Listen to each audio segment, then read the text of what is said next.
Hey everybody, Ryan Doyle, Verdigris Table, Tales from the Yawning Portal, Sunless Citadel. Last time we talked about sinking the plot hooks deep into your player characters, and your players for that matter, but we didn't really talk about the plot, and that shows how important I think good hooks are if you're trying to run something longer than a couple of sessions.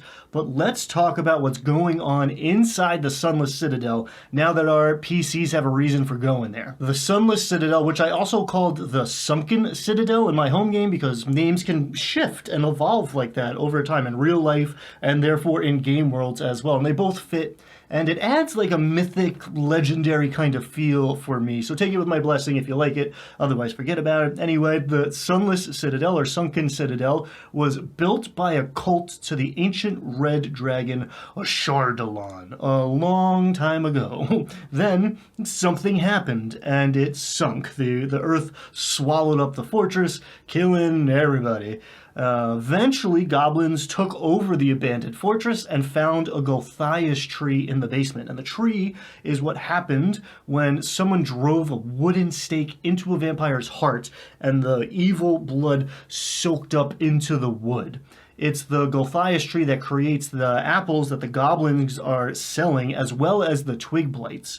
An unscrupulous druid heard about these apples, went to investigate, and has taken over the lower level of this place and is generally up to no good down there. Also, kobolds moved into the upper levels recently and are now warring with the goblins. So all in all, a pretty classic D&D setup with the good, the bad, and the ugly. The good is that we get layers of history. These guys built this place, then this thing happened, or whatever happened, and now these things are here. And this is a great recipe for making your own locations in the future. It gives us a variety in what we might encounter to keep a big old place like this from getting stale and repetitive. We also get a few factions to work with, and that's always great. We'll talk more about that later.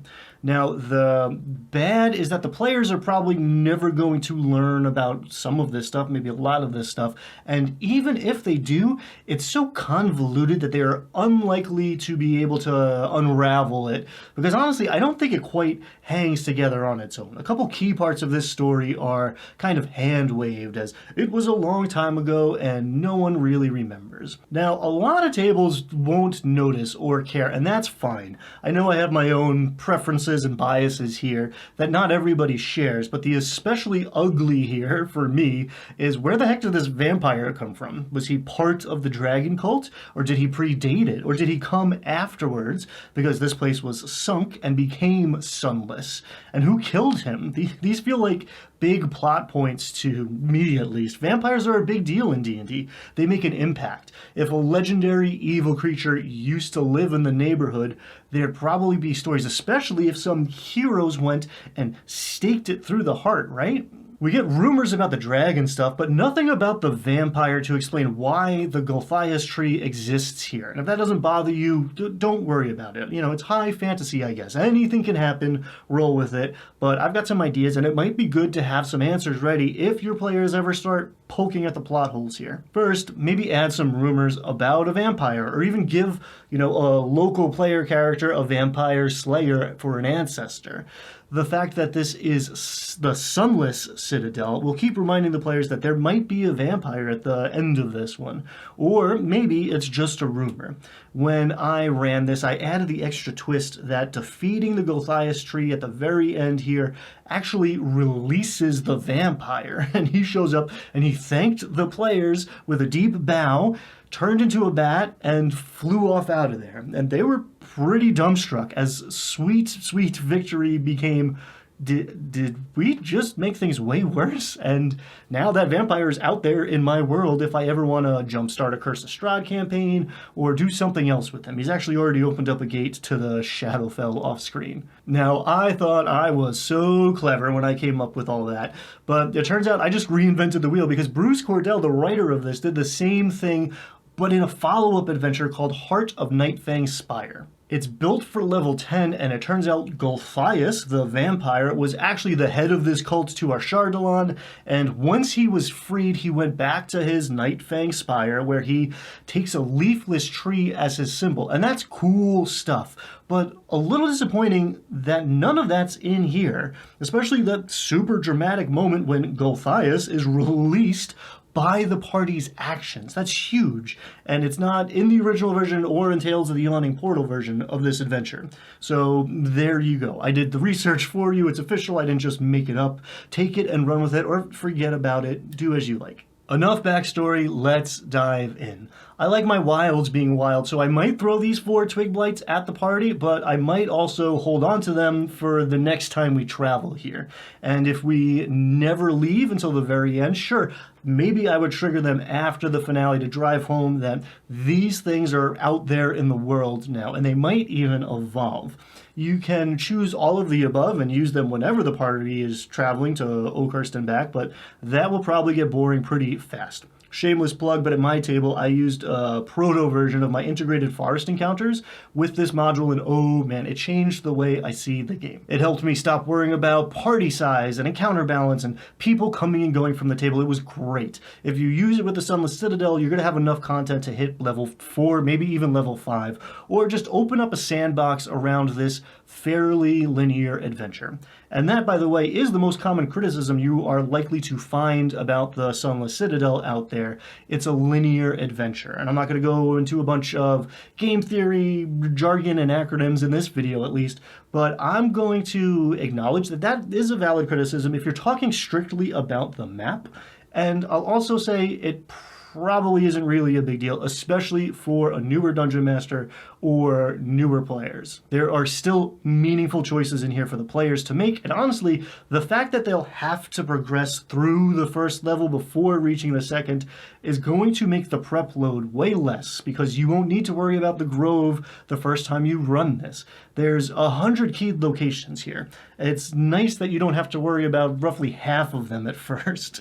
So what you want to focus in on at first is that main approach, right? Locations 1 through 5, and then the kobolds and the goblin section. I would skim rooms 6 through 12 because this is D&D and anything can happen, and we're going to talk about those in a minute, but odds are no one's getting through the dragon door in your very first session. So first up, we get a pretty cinematic entrance to this dungeon, or an entrance to the entrance maybe. I put dragon iconography on these pillars beside the chasm and had the locals calling this place Dragon Gate after a Chinese restaurant from my hometown.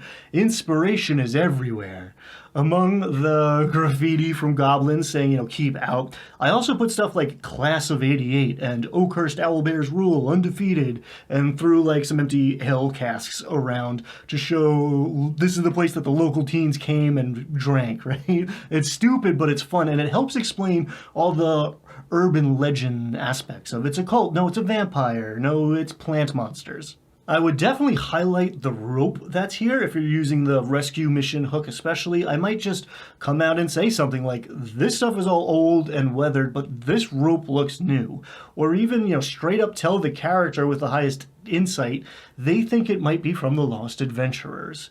Next, we get a couple encounters with giant rats. Now, flex your DM muscles here to make these things scary. Everybody knows what a rat is, and odds are they've seen some pretty big ones before, at least if they've lived in a city. So it takes a little effort to elevate these bitey boys from the mundane. In 3E, they were called dire rats, which is a little better maybe. I would just stress that these are rodents of unusually large size, right? Closer to the size of a dog than a mouse. I actually really like this side view map, and there's even a note in location 2 hinting that these steps here would sure be an interesting place for a combat encounter, while the module puts the enemies in 1 and 3. So So maybe move some rats around, or keep this spot in your back pocket for when your PCs maybe decimate one of these factions and then goes back to town. There could be an ambush here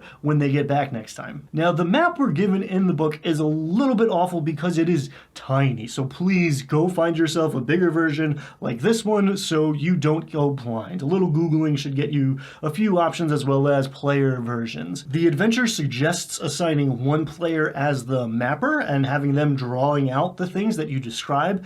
And in theory, I think that is super cool, and it's definitely a valid option. In fact, it's a classic way to run a dungeon, right? Where seeing holes in the map you've drawn could help you intuit, the location of secret rooms and stuff.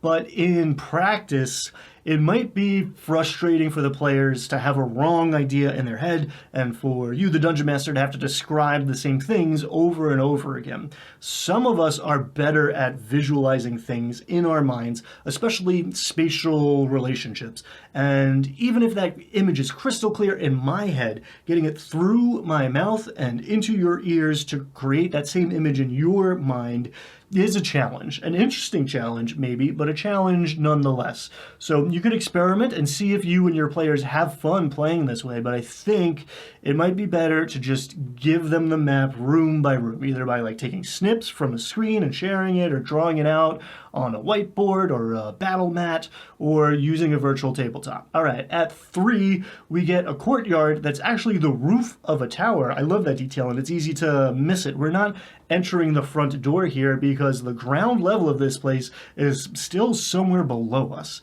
Now, how you handle this pit trap here is going to set the tone for this adventure. And I could make a whole video, a whole series on trap philosophy.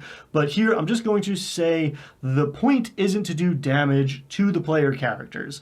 Someone might get hurt, sure, but the point is to let the players make choices and maybe roll some dice about things. That's the game, and it's easy to mess that up with traps. If you just treat this as a gotcha, oops, you didn't roll an investigation check, so now you're taking falling damage and fighting another giant rat alone at the bottom of this hole. 1, that's no fun in the moment, at least for the player, right? And 2, even if it is for the other players and the DM in the moment, guess whose game is grinding to a halt because the players are now too afraid to advance and will be rolling 100 checks at every door they come across from here on out. So consider describing the conspicuous lines in the masonry, or tell the PC with the best passive perception that they notice them, or the PC with the best survival sees footprints, obviously avoiding that patch on the floor. I might even have the party see the rat fall into the trap from maybe up top while they're still up at 1. Something. Give the rogue an opportunity to use their thieves' tools, or the players to be clever in general. The problems are there for them to solve, not just to hurt them. There'll be plenty of chances to do damage later, I promise. Assuming we survive the rats and traps, we're finally inside the Sunless Citadel. And 4 is a great lesson in using a room to tell a story. Here, there be goblins, plus clearly something that's killing the goblins. Very useful information indeed. I also like making the door here into room 6 actually the dragon door. You do you, but I want that door in front of the players right away because I want them to get obsessed with it. Describe the heck out of that thing and let them bang their heads against it for a while. Give them an itch that they can't scratch, so they're going to leave game night wondering what the heck was in there. It keeps them wanting more D&D, baby. Everybody loves a mystery box. Plus, they'll jump at the chance to get that key later. Now, the fact that they're going to be banging away at this ornate locked door makes it less likely that they'll find the secret entrance into 5. If you describe an arrow slit beside the door in the courtyard going into 4, there's a chance they'll remember it here and connect the dots, but odds are they won't look, and that's okay. You could consider removing the spear pinning the goblin to the wall, another great detail, by the way. That reveals a door or a clue to its existence, or use any perception or investigation check that's high enough to spot it, even if they were looking somewhere else. Now, we don't really plan for them to get through the dragon door right away, right? 6 through 12 will likely be inaccessible until they deal with the kobold one way or another, But let's go through that side real quick. Whether you left the dragon door in room 6 or put it in that lobby room that is room 4, when it is opened, this is your chance to stress that this part of this place has not been opened for centuries. Humanoids might be running around the rest of this place, but in here it's been as quiet as a tomb. I like this spooky musical orb thing in 7. It's really atmospheric, and maybe a frightened character runs out the door to the courtyard and into that pit trap later. I don't know. I do suggest getting a little more juice out of this one by asking any character who fails their save, what is it they're most afraid of? Or what was the most frightened they've been in their life? That way we get some character development, and maybe they feel this one a bit more. On to 8. Okay, a perfectly featureless hallway in this particular kind of place might be more suspicious than elsewhere, but again, I might signal this pressure plate trap at least a little bit. Unless you want to train your players to meticulously check every hallway they travel through, which is a valid way to play this game, by the way. That's what the 10-foot pole is for in the equipment list. Do what's fun for your table, but keep in mind you should be rooting for the heroes, so be careful when you find yourself rooting against them. Room 9, Talking Dragon Statue, baby, now we're playing D&D, right? Sorry, I like a good riddle. It always makes me think of reading The Hobbit as a kid, and Bilbo and Gollum. If you really like a good riddle, and your players do too, maybe this dragon statue has 3 before the secret door opens. Now, 10 opens up to 12 in a way that makes 11 very unlikely to be found. And it's pretty easy to pass through this trap right into 12. All 11 really does is provide some information, however cryptic, about what's going on here. Now, as you can probably tell by now, I like things to mostly make sense and have meaning to the players. So I consider taking this secret inscription and just putting it on the archway to 12 in the sarcophagus. Or I would have this Quasit, Jot, be a little more talkative as he attacks the party.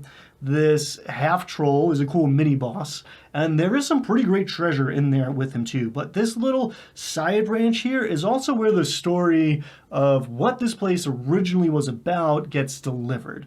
History checks or religion checks on the statues also might deliver some information, and the dragon priest troll might also drop some knowledge, but he's coming out monstrous and swinging. Play him to the hilt if your players were greedy enough to pull these iron bolts off of here to release him. Trolls are great. Definitely narrate the wounds the PCs leave on him, stitching themselves closed so they know that he's regenerating. And there's a good lesson here. You can scale down a tougher monster as easily, or maybe even easier, than you can scale up one to fit your party's level. If the Dragon Priest does survive, which is unlikely unless he almost wipes out the party and they run away, or if the Quasit survives, which is probably more likely, definitely have them come back at some later point to harass or maybe befriend the party. Callbacks and recurring characters are Dungeon Master Gold, so take them at every opportunity you get because you might not get many. Before the party comes through here, they'll likely need to obtain the key from Yuzdrael's throne, and there's a couple of ways that might happen. In the next one, we're going to cover the whole kobold section of the Sunless Citadel and talk about everybody's favorite NPC, Meepo. Like and subscribe if you want more adventure walkthroughs and Dungeon Master advice like this series. I will see you next time. Have fun, be kind, and thanks so much for watching.